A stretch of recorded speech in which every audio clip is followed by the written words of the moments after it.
Good morning everyone. May I request, una sa lahat, to please turn off your phones and radios and please listen carefully para po maunawaan natin ang lahat ng ating pag-uusapan ngayon.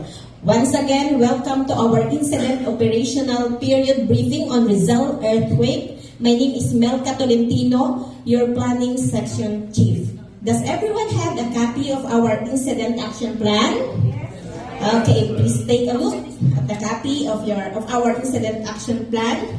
And for our operational objectives, please refer to Form 202 at hayaan nyo rin na basahin ko ito.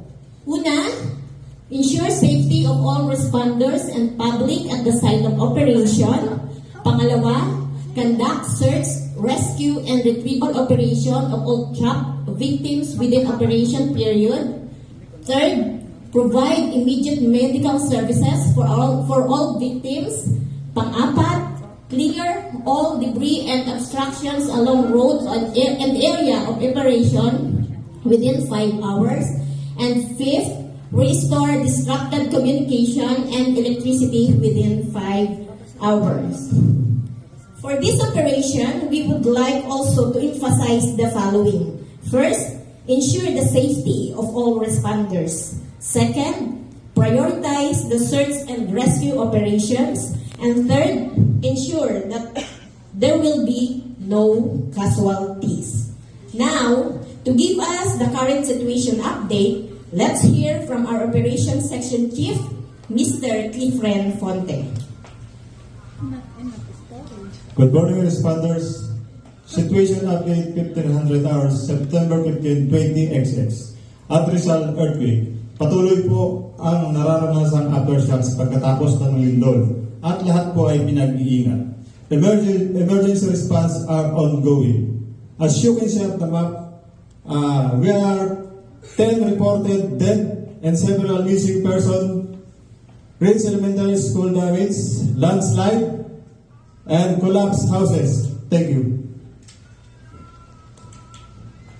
Maraming salamat, Mr. Ponte, and let's now have the weather forecast to be presented by our meteorologist, Mr. Rico Tolentino.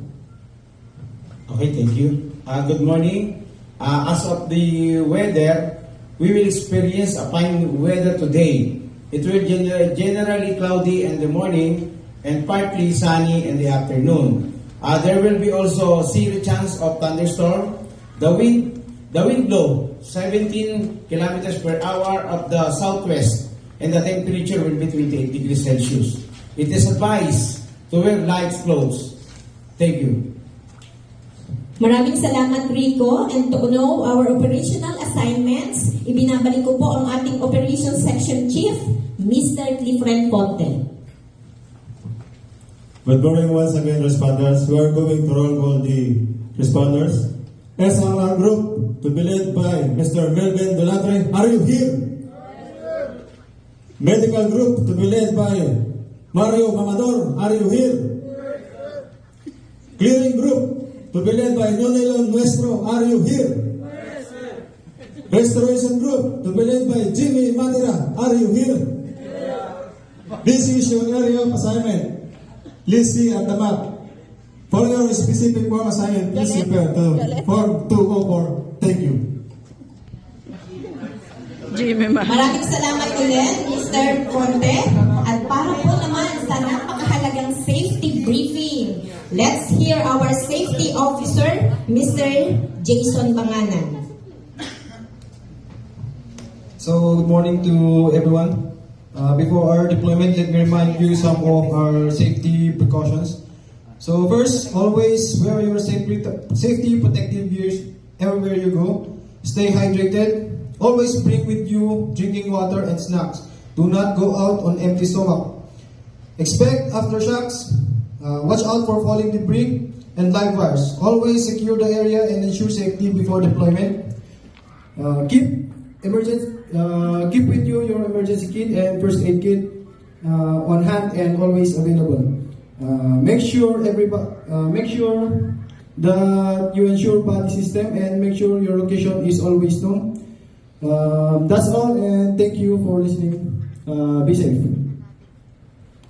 Maraming salamat, Jason. And for our logistical concerns, I would like to call on Mr. Nilo Rolda, our logistics section chief.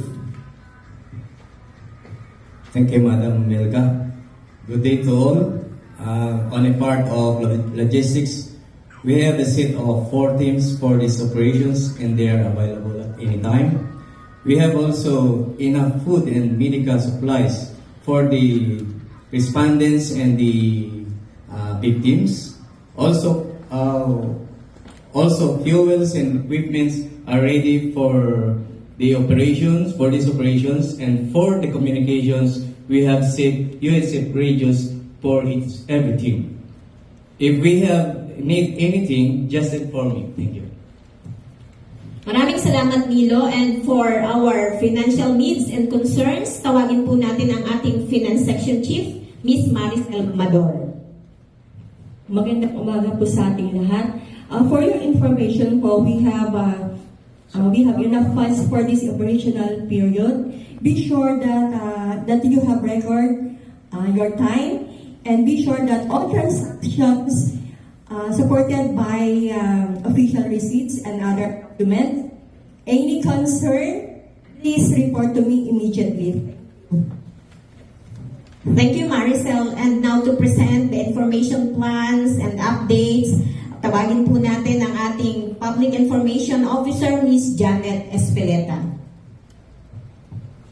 Okay, thank you, Ms. Melka. Good morning, responders. I'm Janet Espeleta. I will be your Public Information Officer for this incident, earthquake incident in Rizal. So, as to the information, I would like to tell everyone, especially you respondent, you are not allowed to disclose any information regarding these incidents. Ako lang po yung may karapatang maglabas ng anumang information at kung ano nangyayari sa ating operation na ito. So, should you any have concerns, you can visit me 24/7 sa ating municipal building. Likewise, you can call me at 0995-657-2882. So, I repeat, everyone, you are not allowed to disclose any information. All information operation should be under my hand. So, the next press release will be 3 hours. Thank you very much. Thank you, Janet. And now to know the cooperating agencies, pakinggan po na natin ang ating liaison officer, Mr. Jubert Libres. Thank you, ma'am. Good morning, everyone. I already informed our assisting agencies and supporting agencies. And if you have any concern about anything, please inform to your unit leader.